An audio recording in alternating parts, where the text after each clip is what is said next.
ሄሎ እግዚአብሔር ቤተሰብ ሰላም ናችሁ ወይ? ሁሉ ሰላም ነው? ዓለም ዙሪያ ላይ የምትገኙ ቅዱሳን እንዴት ናችሁ?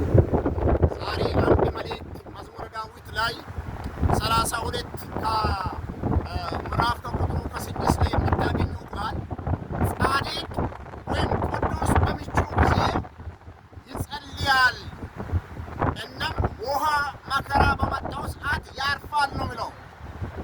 ስለዚህ ከዚህ ቃል በመነሳቴ ዛሬ ለብዙዎች መልእክት መሆኑን ቃል የምናገረው አንድ ነገር ነው። ጻድቅ በምቹ ጊዜ ወይም ደግሞ ቅዱስ በምቹ ጊዜ ይለምንሃል ወይም ደግሞ ይጸልይሃል። ውሃ ጥፋት ቢሆን የሚያስፈራ ነገር ቢገጥም ወደ እሱ ዘንድ አይመጣም፣ እሱን ደስታ ያጅባል ይላል። ስለዚህ ዛሬ ወዳጆቼ ብዙ ጊዜ ሰው መከራ ችግር ሲደርስ ጸሎትን ይጸልያል። መጸለይ መቼ ነው ብትሉ በምቹ ጊዜ ነው፣ በጥሩ ጊዜ። ሃሌሉያ። ስለዚህ ጻድቅ በምቹ ጊዜ ይጸልያል ወይም ቅዱስ በምቹ ጊዜ አምላክን ፊት ይፈልጋል። በመከራ በመጣው ሰዓት የእሱ ዙሪያ ደስታ፣ ሰላም ያጅባል ይላል። ስለዚህ ምንም ጊዜ ወገኖቼ ወንድ ሴት ማናችሁም በዓለም ዙሪያ ለምትገኙ ቅዱሳን በምቹ ጊዜ እግዚአብሔርን ቤት ፈልጉ። ተንበርክካችሁ ጸልዩ። ከአልጋችሁ ወርዳችሁ ጸልዩ። ከወንበር ዝቅ ብላችሁ ጸልዩ። ቆማችሁም ጸልዩ። መንገድ እየሄዳችሁም ጸልዩ። መኪና ውስጥ ጸልዩ። ምንም ባልተፈጠረው ሰዓት ጸልዩ። ዓለምን የሚታልፉት በጸሎት ነው። ኢየሱስ ጌታ ነው።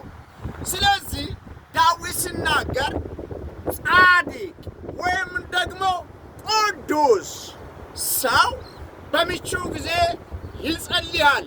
በምቹ ጊዜ አምላኩን ፊት ይፈልጋል። በምቹ ጊዜ እግዚአብሔርን ተስፋ ያደርጋል። እናም ደግሞ ያ ውሃ ጥፋት የችግር ጊዜ በመጣው ሰዓት የእሱ ዙሪያ ደስታ እንደሚያጅብ እግዚአብሔር መላእክቶች ክልሉን ዙሪያን እንደሚጠብቅ ቃሉ ይናገራልና ዛሬ በዚህ በብላክ ሲን ላይ ልናገር ይህንን ቃል የወደድኩት መልእክት ምንድን ነው ብትሉ ወዳጆቼ ከመዝሙር ይልቅ ጸሎት መቅደም ይገባዋል። ጸሎት ከጸለን በኋላ ብንዘምረው ውበት አለው። ከስብከት ፊት ይቀድማል ጸሎት። ጸሎት ማለት ከእግዚአብሔር ጋር የምንገናኝበት መስመር ነው። ጸሎት እግዚአብሔርን የምናነጋግርበት መስመር ነው። ጸሎት እኛ የቅዱሳን ኃይል ነው። ጸሎት ስኬት ነው። ጸሎት ውበት ነው። ጸሎት ኃይል ነው።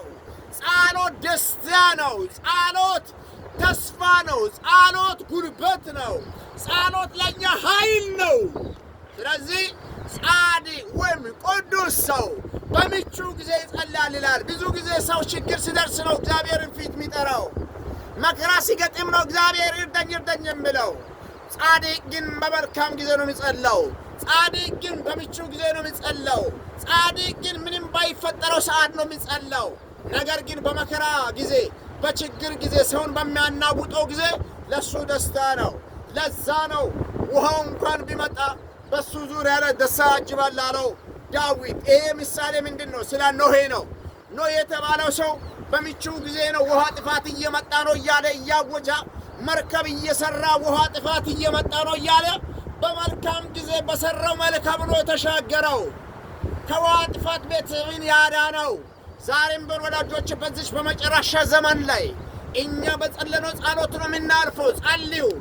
እኛ ብዙ ለታይታ አይደለም ጸሎት። ጸሎት በቃ ሰው እንዲያይ ብለን የምናደርገው ጸሎት አይደለም። ጸሎት በልብ ነው። ጸሎት በቀጥታም ነው። ጸሎት በስውርም ነው። ጸሎት ለሰው ነግረንም ነው። ጸሎት ለሰው ሳንነግርም ነው። በዛ ቤተሰብን እናድነዋለን። ቅዱሳን እናድናለን። ዓለምን እናድናለን። ተፈጥሮን እናድነዋለን። እግዚአብሔር እናነጋግራለን። በዚህ መጨረሻ ዘመን ላይ ዛሬ ያኔ ኖህ እንደጸለየው ኖህ ደግሞ በተስፋ መርከብን እንደሰራው ከዛ ደግሞ ከውሃ ጥፋት እንደዳነው ዛሬም ቢሆን ከዚህ ከመጨረሻ ጥፋት የምንድነው በጸሎት ነው።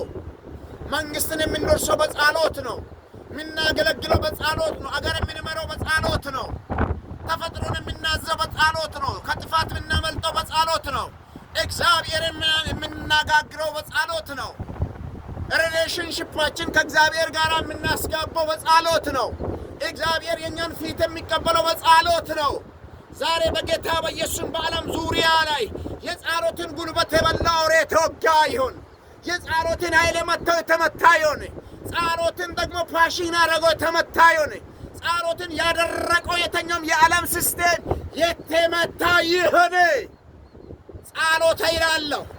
ወንድሞቼ እህቶቼ፣ በዓለም ዙሪያ ላይ ያላችሁ አገልጋዮች በስካና ጸልዩ። በጸሎት ነው ዓለምን ምስጢር የምናውቀው። በጸሎት ነው ዘመን የት እንደደረሰች የምናውቀው። በጸሎት ነው የኛ ወገባችን የምንታጠቀው። ስለዚህ ዳዊት ሲናገር ጻድቅ ወይም ደግሞ ቅዱስ በምቹ ጊዜ ይጸልያል፣ ጥፋት ሲመጣ በሱ ዙሪያ ደስታ ያጅባል ነው አለው። ስለዚህ በጌታ በኢየሱስም የጸሎት ጉልበት ይለቀቅ፣ የኃይል ጉልበት ይለቀቅ፣ የሰላም ጉልበት ይለቀቅ። በኢየሱስም ጸሎትን ጉልበት በልጆቹ ላይ፣ በትላልቅ አዛውንቶቹ ላይ፣ በወጣቶቹ ላይ ጸሎት ጉልበት በቤተሰራት ላይ ጸሎት በኢየሱስም በኃያላን ላይ ይለቀቅ። ሬማ ዳጋላቦ ሸክራ ደገደበ ክሮዶጎሎቦንዶ ኡርቻማላ ቦራ ባዳጋላቦ ሸክራ ደገደበ ክሮዲያንዳ ዛሬ በኢየሱስም በዚህ በብላክ ሲን ላይ ዛሬ በጸሎት ነገር ዙሪያ ላይ ልናገር እግዚአብሔር አምላክም በሰጠው ምሪት ወደዚህ መጥቼ የምናገረው ወገኖቼ በምቹ ጊዜ ላይ ጸልዩ። ሳትታመሙ በፊት ጸልዩ። ሳትሪቡ በፊት ጸልዩ። ሳትዋጉ በፊት ጸልዩ። መከራ ሳይገጥም በፊት ጸልዩ። ዓለም ደግሞ በእናንተ ላይ ሳታይል ጸልዩ። ቀን ጸልዩ፣ ማታ ጸልዩ። አምላክን ፊት ፈልጉ። ሰውን አይደለም፣ በሰው ሆናችሁ አይደለም። አዲስ ኪዳን ላይ ወንድ ሴት የለም፣ ባሪያ ጨዋ የለም፣ ካህን ዲያቆን ምን የሚባል ነገር